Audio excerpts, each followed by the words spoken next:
नमस्कार, TV 9 digital में आपका स्वागत है और मैं हूं कार्तिकेय शर्मा। आज सियासत की बात पे चर्चा करेंगे नई दिल्ली में अफगानिस्तान पर चल रही एक बड़ी बैठक की। ये बैठक क्यों महत्वपूर्ण है? हिंदुस्तान, अफगानिस्तान और तालिबान के मुद्दे पर 8 देशों के साथ अभी क्यों बैठक कर रहा है और चीन और पाकिस्तान को इस बैठक से एतराज क्यों है? इस बैठक की अध्यक्षता राष्ट्रीय सुरक्षा सलाहकार AK डोवल कर रहे हैं।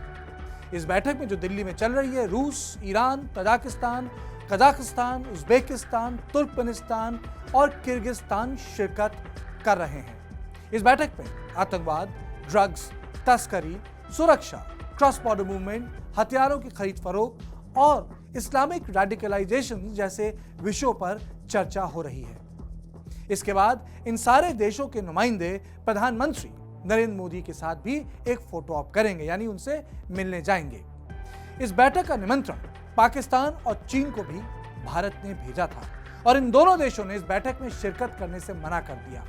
चीन ने कहा कि शेड्यूलिंग की समस्या के चलते वो नहीं आ रहे हैं, लेकिन भविष्य में उस मसले पर भारत के साथ द्विपक्षीय बात करने को तैयार है। दूसरी तरफ पाकिस्तान ने पुराना राग अलापते हुए बैठक में आने से मना कर दिया।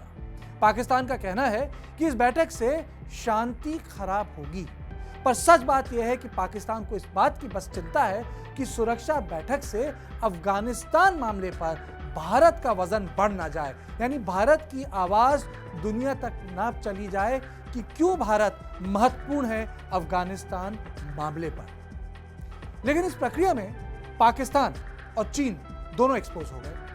दुनिया में स्पष्ट संदेश चला गया कि दोनों देश केवल भारत को अफगानिस्तान से बाहर रखना चाहते हैं। गौरतलब है कि इस वक्त अफगानिस्तान में केवल ईरान, रूस, पाकिस्तान और चीन के दूतावास चालू हैं। बाकी सभी देशों को अपने दूतावास तालिबान के काबुल में काबिज होने के बाद बंद करने पड़े थे। महत्वपूर्ण बात यह है कि इस बैठक को सिक्योरिटी मीट बोला जा रहा है और ना कि डिप्लोमैटिक मीट। यह भारत की तरफ से नई पहल है, यानी बिना डिप्लोमैटिक अमली जामे के सुरक्षा के मामलों पर मिलकर काम किया जा सके और भारत अपनी बात आतंकवाद और अफगानिस्तान पर कह सके, जो चीन और पाकिस्तान उसे करने से रोकने की कोशिश कर रहा है। इस बैठक में तालिबान को भी न्योता नहीं दिया, क्योंकि तालिबान सरकार को भारत ने मान्यता नहीं दी है। गौरतलब है कि दुनिया के किसी भी देश ने तालिबान सरकार को मान्यता नहीं दी है, यानी पाकिस्तान ने भी डर के मारे नहीं दी है।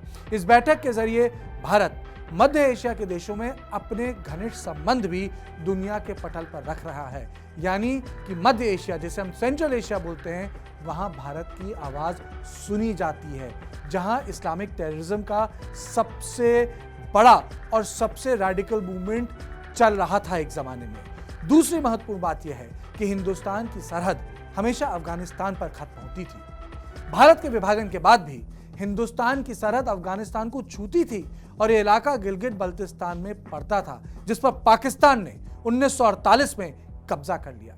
इसलिए हिंदुस्तान का अफगानिस्तान के मसले पर बात करना लाजमी है। बीजिंग अफगानिस्तान से 3820 किलोमीटर दूर है और दिल्ली महज 990 किलोमीटर दूर। 15% आबादी हिंदुस्तान में मुसलमानों की है और चाइना में वो 5% से भी ज्यादा नहीं। यानी जो कुछ अफगानिस्तान में होता है उसका सीधा सीधा असर हिंदुस्तान पर होता है, चीन पर नहीं होता। चीन और पाकिस्तान मिलकर भारत को अफगानिस्तान पर हर जरूरी फैसलों से दूर रखना चाहते हैं, लेकिन इस बैठक के जरिए भारत ने पाकिस्तान और चीन के नापाक मंसूबों पर पानी फेर दिया। आतंकवाद का असर मध्य एशिया पर भी है, इसलिए तजाकिस्तान जैसे देश इस बैठक में हैं। आज भी भारत 60% से ज्यादा अपना फौजी असला रूस से खरीदता है।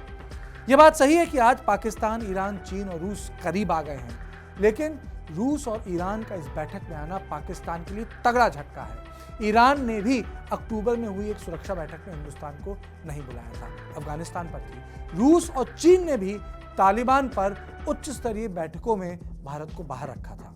यह कड़वा सच है, लेकिन इन सब के बावजूद ईरान और रूस के राष्ट्रीय सुरक्षा सलाहकार हिंदुस्तान की बैठक में शिरकत कर रहे हैं, यानी भारत की पहल दोनों देश रोकने की कोशिश नहीं कर रहे। इस बैठक से आने वाले दिनों में कई रास्ते जरूर निकलेंगे और भारत की आवाज इस बैठक से बुलंद होगी। तो सियासत की बात में इतना ही। देश और दुनिया की बाकी खबरों के लिए देखते रहें TV9 डिजिटल।